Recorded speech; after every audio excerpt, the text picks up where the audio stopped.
Could you give us one or two examples, personal examples of individuals without identifying them, obviously? Yes. I mean, I practiced this for 30 years, so I'm sort of dealing with people all the time. But, I mean, an example of somebody you've actually spoken to today, who you interviewed outside of this building, was telling me, and this wasn't me, but he was telling me that he went to see a doctor, and the doctor saw him about something else, but noticed that he was overweight. And, well, I suppose this is more of a doctor solution, but, well, no, not necessarily, but he put him on the scales, told him he was overweight, and that person you interviewed today is no longer overweight. Now, that was a doctor-led process, but it was 20 years ago, and he's now no longer overweight, and he weighs himself, and that's a very obvious process because we all know about it in principle. The same sort of process is taking place with diabetes. Diabetes is a disease of Western lifestyle. People in rural Pakistan and rural India don't get diabetes because they don't have enough calories and they have to expend a great amount of calories to actually stay alive. Once they move to urban environment, they develop diabetes because their bodies can't get rid of the calories. We know for a fact, and we have research, that you can reverse type 2 diabetes, or certainly stop it getting worse, but sometimes reverse it by reducing people's calorie intake and by making them exercise a lot more. So if you stopped everybody driving cars, you made everybody walk to the shops all the time, made them ride their bikes, you wouldn't have the epidemic of diabetes that we've got now. We've seen it already happening with smoking. Same thing is probably going to happen with mental health. I mean, the World Health Organization says now that one of the biggest problems we have in the world is depression, and depression is a set of lifestyles, a set of responses to lifestyles. If people are going to try and manage those conditions themselves and not just be managed by medication and drugs, they need to have a conceptual change, and they need to understand that their own behaviour, sometimes their own responses, are actually making them depressed. So yes, we've got lots of examples of giving people the opportunity to realise that their behaviour has become depressed. Doesn't necessarily mean they have a medical diagnosis, but they have become inhibited.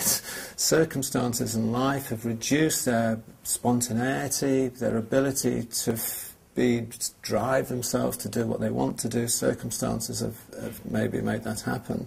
And through reflection, counselling and discussion, without necessarily using tablets. Sometimes tablets are used. People begin to realise that actually certain circumstances are not beyond their control, they're within their control, and we allow them to become the locus of control themselves.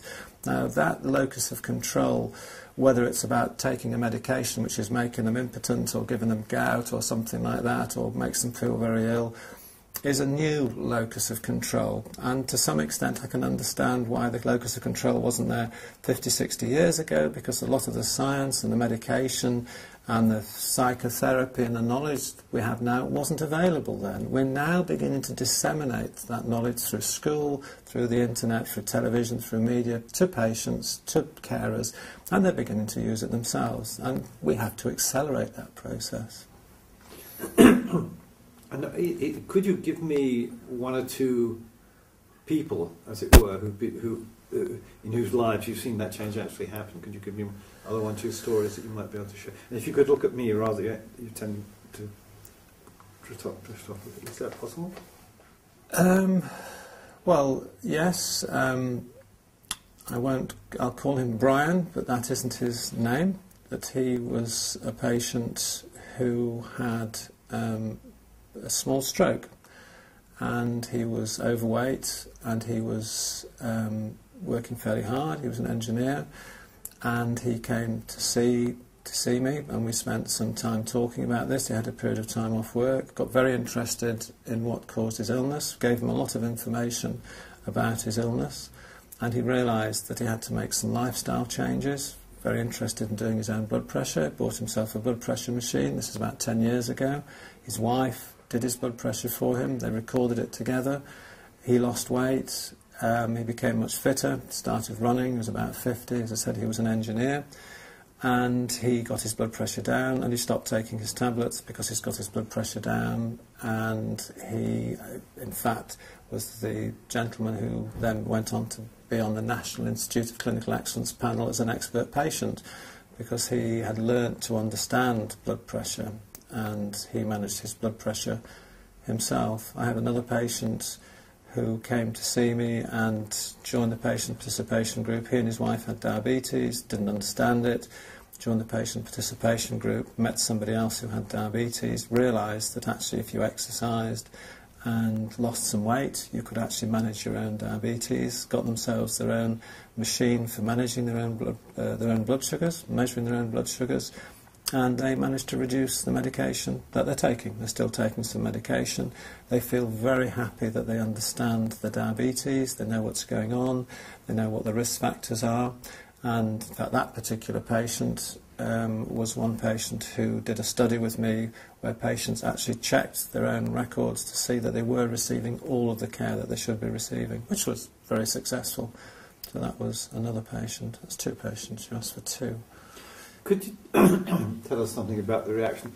I mean, I've heard horror stories where somebody will get a printout of something from the net that they've read and thought about and want to go and discuss with the doctor and had a really ferocious, who do you think you are? I'm the doctor, I tell you what. I think some of the stuff you're saying is going to horrify a large number of GPs, and you just have to talk about that. Well, certainly, I was talking quite recently to a senior doctor within this area who was saying that one doctor had said if a patient came into him with something printed off the internet, actually it wasn't a doctor, it was an IT assistant, they would remove that patient from the list. So there's obviously... Can we do that again, because you had sort of a second thought in the middle. Yes. I was recently talking to an information technology specialist who deals with general practitioners, and we were talking about patients seeing their own records, which is something that we're doing more and more within our primary care trust. And they were saying that one doctor that she had been dealing with had said that if a patient came into him with a print-off off the internet, he would ask them to leave his panel of patients. So that's a real example quite recently. I know it happens. It's not the way I practice medicine. I consider the patient to be a resource. The General Medical Council is releasing new information about sharing information with patients and how to manage patients and how to give them information. And I think that we will find there will be a large shift, and there is a large shift taking place.